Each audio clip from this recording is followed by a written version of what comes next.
गंगा किनारे मल्लाह को मिली एक बच्ची, वो भी एक बक्से में, और उस बक्से के साथ मिला उसको बच्ची का भविष्य भी, यानी उस बच्ची की जन्म कुंडली भी, जो कई अनसुलझे सवालों का जवाब देती है और कई राज से पर्दे हटाती है।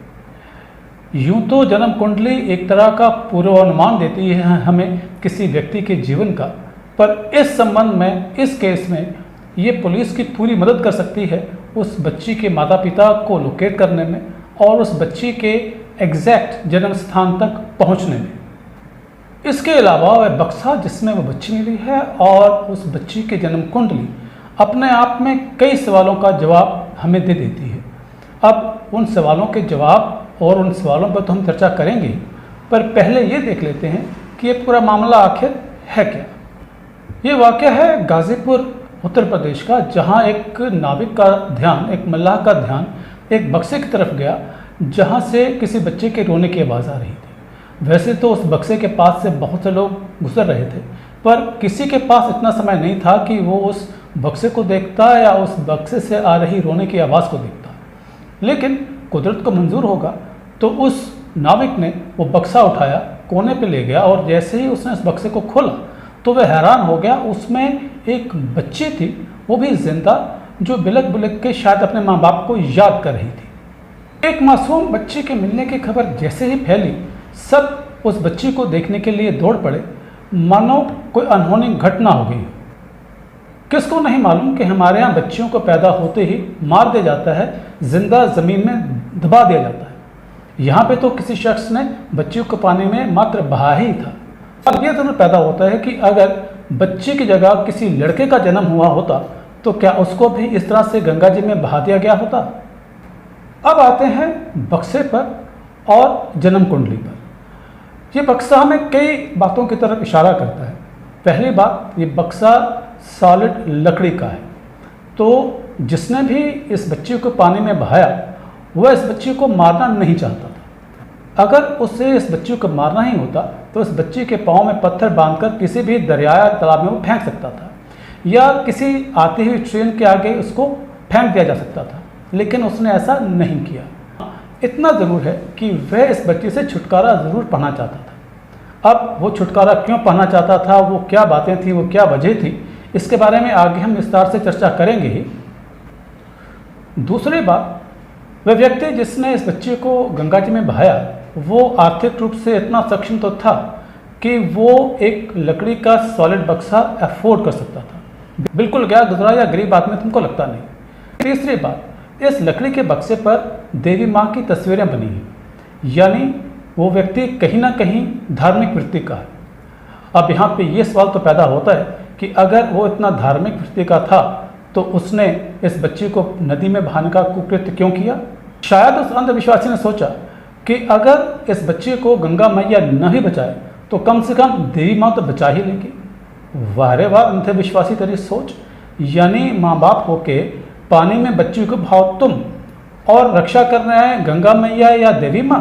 क्या सोच है भाई। यहाँ ये सवाल तो पैदा होना लाजमी है। ये सवाल तो आता ही है कि अगर वो व्यक्ति इतना ही धार्मिक था तो उसने इस मासूम बच्ची को पानी में बहाया ही क्यों। इस सवाल पे तो हम गौर कर ही लेंगे, पर इससे पहले ये जानने की कोशिश करते हैं कि इस बच्ची की जन्म कुंडली हमें क्या क्या बतलाती है। मोटे तौर पे जन्म कुंडली एक ऐसा डॉक्यूमेंट हम मान सकते हैं जिससे हमें ज़िंदगी में होने वाली सभी महत्वपूर्ण घटनाएं जैसे शादी, विवाह, धन, सेहत, इन सब के बारे में हमें मोटी मोटी जानकारी मिलती है, मोटा मोटा अनुमान हम इसे लगा सकते हैं। तो इससे एक बात तो तय है कि जिस व्यक्ति ने इसको पानी में बहाया वो कहीं ना कहीं इस बच्चे से इतना स्नेह, इतना लगाव तो रखता ही था कि वो इसके भविष्य को जानना चाहता था, वो इसके भविष्य को लेकर कहीं ना कहीं चिंतित था। अब यहाँ ये भी सवाल उठता है कि अगर उसको इस बच्चे से इतना प्यार था, इतना स्नेह था, तो उसने बच्चे को पानी में क्यों बहा दिया।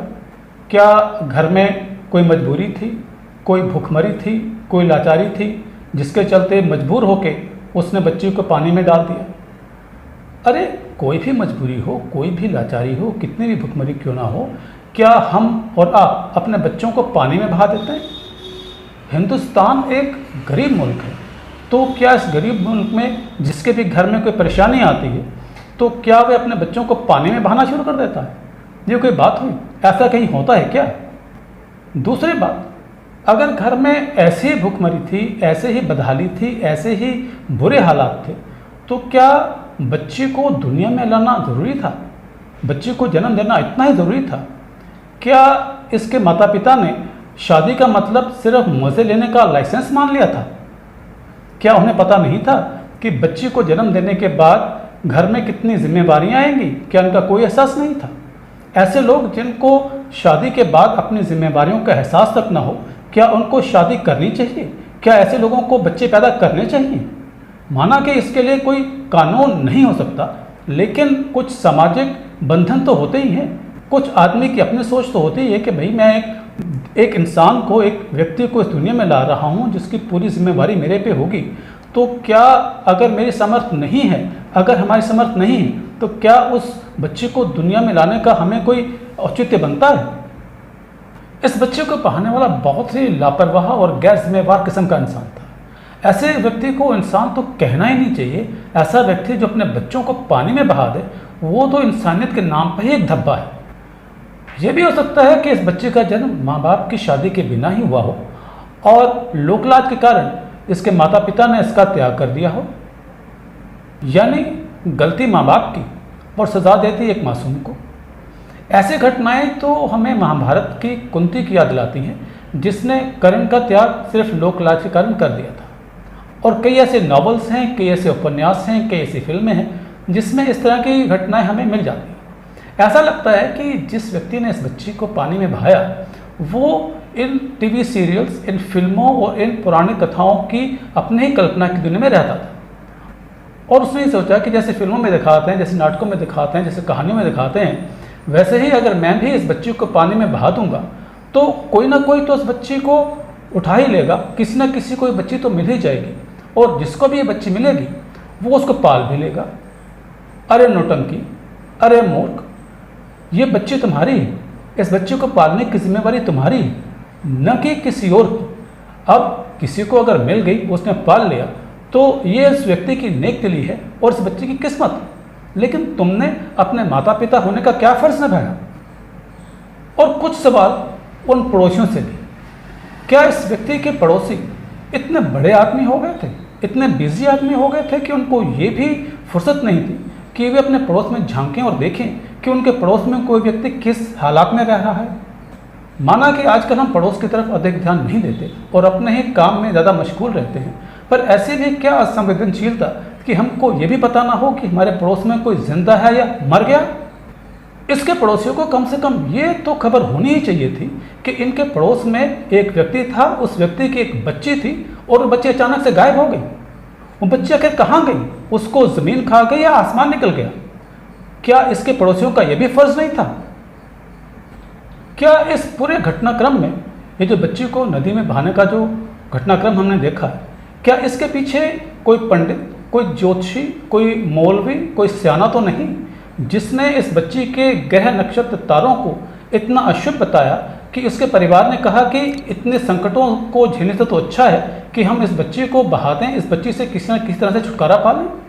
वो व्यक्ति जिसने बच्ची को पानी में बहाया है वो तो जिम्मेवार है ही है, साथ में वो आदमी जिसने इस कुकृत्य को करने के लिए उकसाया है वो भी बिल्कुल पूरे का पूरा जिम्मेवार है। वैसे भी इस तरह की मानसिकताओं को हवा देने वालों की हमारे समाज में कोई कमी नहीं है। हमारा समाज ऐसे लोगों से भरा पड़ा है। हमारा समाज ऐसे लोगों से आज़ाद कहाँ हुआ है? वैसे तो हमारे देश में तरह तरह की आज़ादी की बातें होती ही रहती हैं। अभिव्यक्ति की आज़ादी, देश को तोड़ने की आज़ादी, हिंदू देवी देवताओं की गंदी तस्वीरें बनाने की आज़ादी, पर बच्चियों के जिंदा रहने की आवाज़ कोई क्यों नहीं उठाता? हम बातें तो बहुत बड़ी बड़ी करते हैं, हम इस चीज़ का बहुत अभिमान करते हैं कि हम चांद पे पहुंच गए और अब मंगल ग्रह पे पहुंचने की तैयारी में हैं। हमारा चांद पे पहुंचना, हमारा सितारों पे पहुंचना, हमारे मंगल ग्रह पे पहुंचना सब बेकार हो जाता है अगर हम अपनी बच्चियों को पानी में बहा के रात को चैन की नींद सो पाते हैं। दोस्तों, क्या इस बक्से के अंदर जो बच्ची है वो आपको कुछ सोचने पे मजबूर करती है? हमें कमेंट करके ज़रूर बताइएगा। अगर आपको ये वीडियो अच्छा लगा तो आप लाइक का बटन दबाएं और इस वीडियो को अपने दोस्तों के साथ शेयर भी करें। और हाँ, इस चैनल को सब्सक्राइब ज़रूर कर लें ताकि हमारे वीडियो सबसे पहले आप तक पहुँचें।